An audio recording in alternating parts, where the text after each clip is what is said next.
જો તમે social media વાપરો છો અને રીલ કે પોસ્ટ જોતા જોતા કોઈ જાહેરાત દેખાઈ જાય અથવા તો તમારા વોટ્સએપ નંબર પર કોઈ અજાણી લિંક આવે તો તેના પર ક્લિક કરતા 100 વાર વિચાર કરજો, કારણ કે તમને જાળમાં ફસાવવા માટેની સાયબર ગઠિયાઓની આ ટ્રેપ પણ હોઈ શકે છે।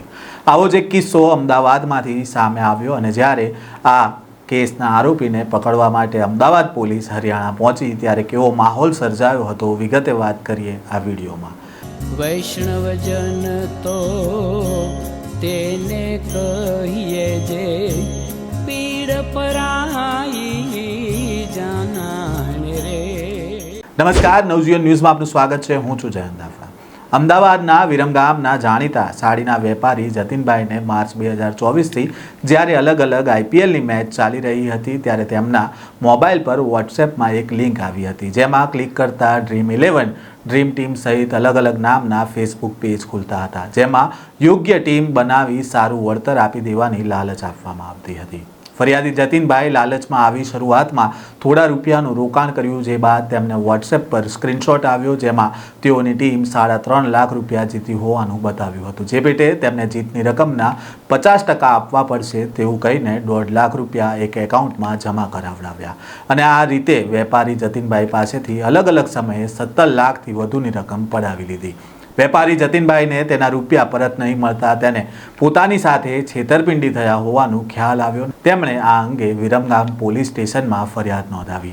ફરિયાદના આધારે 3 મહિના સુધી વિરમગામ પોલીસે ટેકનિકલ સોર્સના આધારે આરોપીની શોધખોળ શરૂ કરીને આ દરમિયાન આરોપીની માહિતી મળતા વિરમગામ ટાઉન પોલીસની એક ટીમ હરિયાણાના નૂ જિલ્લાના એક ગામમાં આરોપીની પકડવા માટે પહોંચી હતી। પોલીસ દ્વારા આરોપીની ધરપકડ કરવા માટે વેશ પલટો કરીને પહોંચી હતી અને આ દરમિયાન પોલીસે કેવી રીતે ઓપરેશન પાર પાડ્યું અને તે અંગે માહિતી આપતા અમદાવાદ ગ્રામ્યના એસપી ઓમ પ્રકાશ જાટે શું માહિતી આપી છે તે સાંભળો। हमारी एक विरमगाम टाउन पुलिस स्टेशन की टीम जो है हरियाणा नू जिला से जो है एक आरोपी मोहम्मद केस ने पकड़ने लावी है। मोहम्मद केस જે છે આ અમારા એક નવેમ્બર 2024 માં એક ગુનો દાખલ થયો હતો। આ ગુનાનો આરોપી છે। ગુનાની વિગત એવી છે કે જો આ એક જતીનભાઈ મગનાની કરીને વિરમગામ में સાડીના વેપારી છે और એ માર્ચ 2024 ના મહિનામાં લગભગ ફેસબુક જોતા હતા और તે વખતે જે બધા આઈપીએલ અને તમામ પ્રકારના ક્રિકેટ મેચો ચાલતા હતા और તે વખતે એના ફેસબુક પેજ ઉપર એક Dream11 ડ્રીમ ટીમ કરીને એક લિંક પોપઅપ થયો હતો। એ લિંક ઉપર ક્લિક કરતા એક ફેસબુક પેજ ખોલાયો और એક ફેસબુક પેજ ઉપર એમાં આ રીતે ક્લેમ કરવામાં આવ્યો હતો કે તમે 399 રૂપીસ નો અગર સબસ્ક્રિપ્શન લેશો તો અમે તમારી ટીમ બનાવવામાં મદદ કરી और આ ટીમ જે છે આ ખરેખર આ એવી ટીમ હશે જેમાં જીતવાની શક્યતા બહુ વધારે છે और જ્યારે તમે જીતી જશો તો એનો સર્ટેન કમિશન જો અમારી પાસે આવશે। પછી એને ઉપર એક WhatsApp નો એક લિંક હતો, એ WhatsApp ના લિંક ઉપર ક્લિક કરતા પછી આ જે આરોપી જે છે એ આરોપી જોડે આ ફરિયાદીની વાત ચાલુ થઈ और ધીરે ધીરે જે સૌથી પહેલા એને 399 રૂપીસ નાખ્યા હતા और એને આધારે એને એક ટીમ બનાવીને મોકલી હતી કે આ તમારી ડ્રીમ ટીમ છે, અમારી જો બેસ્ટ ટીમ છે और એને જીતવાની શક્યતા 100% છે। તો પછી એને જ્યારે થોડી વખત પછી એમને એક સ્ક્રીનશોટ મોકલ્યો કે તમે તમારી આ જે ટીમ છે આ 3.5 લાખ રૂપિયા જીતી ગઈ છે और એમાંથી લગભગ અમારો 50% જેવું કમિશન છે તો તમે 50% પહેલી અમારા અકાઉન્ટમાં નાખ્યું। આ રીતે કરતા કરતા એને ફરીથી વધારે પૈસાનો ફેલાવો એને છેલ્લા જે એને પાસે એને કીધું કે તમે 25 લાખ જીતી ગયા છો। એને ત્યાં સુધી જે ફરિયાદી જે છે લગભગ 17.5 લાખ રૂપિયા એને ખાતામાં નાખી દીધા और પછી એને ખબર પડી કે એને જોડે ફ્રોડ થઈ ગઈ છે और પોલીસમાં જાણ કરવામાં આવી।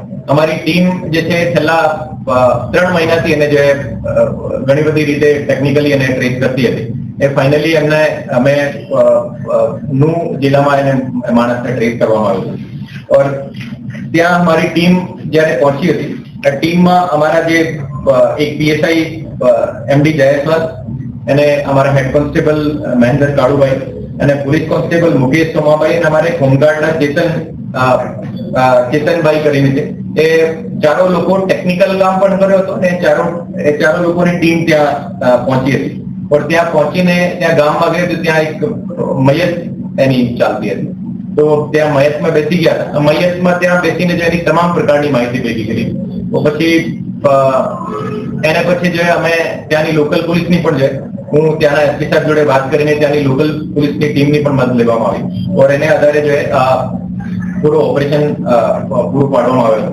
અને એનાથી અત્યારે 4.5 લાખ રૂપિયા જેવા ટોટલ રિકવરી થઈ છે અને અત્યારે ટોટલ 47 અકાઉન્ટ જે ફ્રીઝ છે એમાં લગભગ 35,000 જેવી અકાઉન્ટ રકમ એમાં પણ ફ્રીઝ છે. ટોટલ લગભગ 5 લાખ જેવું જો એને રિકવરી એમાં થવાની છે. ટોટલ 47 જુદા જુદા અકાઉન્ટ એમાં એના તમામ પ્રકારના આઈપી ટ્રેસ કરવામાં આવ્યા और એને આધારે જે માણસ ટ્રેસ કરવામાં આવ્યા. નવા પ્રકારની મોડલ એ લોકો ક્યાંથી શીખીને આવ્યા? આ જે ગામ છે, આ ગામનું નામ છે મેરુ. ગામનું નામ છે મુલથાન મુડબાસ તાલુકા નાગીના. આ ગામ છે, ગામમાં ઘણા બધા લોકો જે આ પ્રકારના એમઓથી જે કન્ટ્રીમાં જુદા જુદા લોકો સાથે ફ્રોડ કરી રહ્યા છે. ઓર આ જે માણસ હતો આ એના ગામના કોઈ જે બીજા માણસોથી શીખીને પોતાના રીતે આ વસ્તુ ચલાવતો હતો. તો અત્યારે જે આ ગામમાં બીજા અમારા કેટલા આરોપી છે એની પણ શોધખોળ અત્યારે ચાલુ છે. અમારા બીજા જે ઘણા અનડિટેક્ટેડ ગુનાઓ છે એ આ ગામના કેટલાક માણસો એના આરોપીમાં થઈ શકે એની પણ અત્યારે શોધખોળ ચાલુ છે. એક આ જે આરોપી હતો એને કેટલો અભ્યાસ કર્યો અને ક્યાંથી આ ફ્રોડ કરશે? આરોપી જે ફક્ત 10th પાસ છે અને આ જે શીખ્યો હતો જે એના ગામના બીજા લોકો સાથે જોડેથી શીખ્યો. આરોપીની માહિતી મળતા વિરમગામ ટાઉન પોલીસ સ્ટેશનની એક ટીમ હરિયાણાના નૂ જિલ્લામાં એક ગામમાં ગઈ હતી ને પોલીસ દ્વારા વેશપલટો કરી આરોપીની ધરપકડ કરવા માટે પહોંચી હતી. તે દરમિયાન એક ગામમાં બેસણું ચાલતું હતું ને જેમાં પોલીસ પહોંચી હતી અને આરોપી વિશે તમામ માહિતી મેળવતી હતી. જોકે આ દરમિયાન ગામના લોકોને ખ્યાલ આવી જતા વિરમગામ પોલીસના સ્ટાફને ઘેરી લીધી હતી, જે બાદ સ્થાનિક પોલીસની મદદ લેવામાં આવી અને ત્યારબાદ આરોપીની ધરપકડ કરી લેવામાં આવી. પોલીસે મુલથાન મુડબાસ ગામથી આરોપી મોહમ્મદ કેફની ધરપકડ કરી છે. પોલીસે તેના ઘરનું પણ સર્ચ ઓપરેશન કર્યું હતું અને આરોપી પાસેથી મોબાઈલ તેમજ 4.5 લાખ રૂપિયા રોકડા પણ મળી આવ્યા હતા. પોલીસે સમગ્ર કેસમાં અલગ અલગ 47 જેટલા બેંક એકાઉન્ટ ફ્રીઝ કર્યા છે અને જેની તપાસ શરૂ કરવામાં આવી છે. અત્યાર સુધી પોલીસની તપાસમાં સામે આવ્યું છે કે આરોપી મોહમ્મદ કેફ ફેસબુક પર Dream11 વિનિંગ નામનું પેજ બનાવીને તેને રોજ બૂસ્ટ કરતો હતો, જેથી વધુમાં વધુ લોકો સુધી આ તેની જાહેરાત લોકો સુધી પહોંચે. સોશિયલ મીડિયા પર જે લોકો તેમાં આપેલી લિંક ઉપર ક્લિક કરતા હતા ત્યારે આરોપી તેનો મોબાઈલ નંબર મેળવતો હતો અને ત્યારબાદ લોકોનો સંપર્ક કરતો હતો અને Dream11 ટીમ બાબતે લોકોને સમજાવી તેમાં શરૂઆતમાં 399 રૂપિયા ભરીને ખાતું ખોલાવતો હતો અને આરોપી મોહમ્મદ કેફ સામેની વ્યક્તિને વિશ્વાસ અપાવતો હતો કે તેમના દ્વારા જે ટીમ બનાવવામાં આવશે તે ચોક્કસ વિજેતા બનશે તેમ કહીને લોકોને પહેલાં 3 થી 4 લાખ વિજેતા થયા હોવાનો સ્ક્રીનશોટ મોકલતો હતો અને તે રૂપિયા મેળવવા માટે અલગ અલગ ટેક્સ ચૂકવવા પડશે તેમ જીતેલી રકમના 50% આપવા પડશે તેવું કહીને લોકો પાસેથી છેતરપિંડી કરતો હતો. હાલ અત્યારે મેચની સિઝન ચાલી રહી છે અને તમને પણ જો આ પ્રકારની લિંક જોવા મળે કે જાહેરાત જોવા મળે તો તેના પર ક્લિક કરતા 100 વાર વિચાર કરજો, નહીંતર તમારી સાથે પણ આ પ્રકારે છેતરપિંડી થઈ શકે છે. આ જ પ્રકારના સમાચાર સાથે ફરી મળીશું. ત્યાં સુધી નવજીવન ન્યૂઝ સાથે જોડાયેલા રહેજો. વૈષ્ણવજન તો તેને કહીએ જે પીડ પરાઈ જાના.